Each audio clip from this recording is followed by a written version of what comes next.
Welcome to Kenton Teaches. Enjoy the video.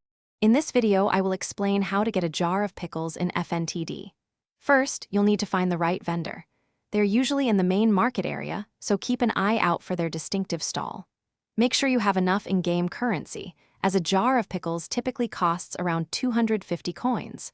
Once you've located the vendor and confirmed your funds, you can proceed with the purchase. It's a straightforward process, and you'll have your pickles in no time.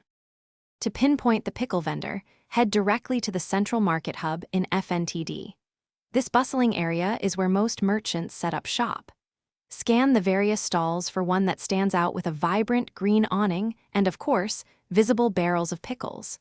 Once you spot it, simply approach the vendor and initiate a conversation to browse their available goods. They'll have exactly what you're looking for. Now that you're at the vendor, open their inventory menu. You'll see a list of items available for sale.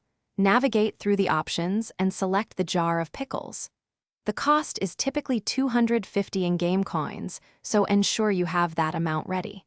After confirming your selection, the transaction will complete instantly, and the jar of pickles will be added directly to your character's inventory.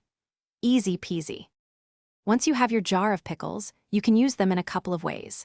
Consuming them directly will give your character a nice, temporary health boost, which can be super helpful during challenging moments. They also serve as an ingredient in certain crafting recipes, so don't forget to check your crafting menu for possibilities. And hey, while you're exploring, remember to stay hydrated. Check the description for a link to the Oala water bottle and other great deals. Thanks for watching. Please subscribe if this video was helpful.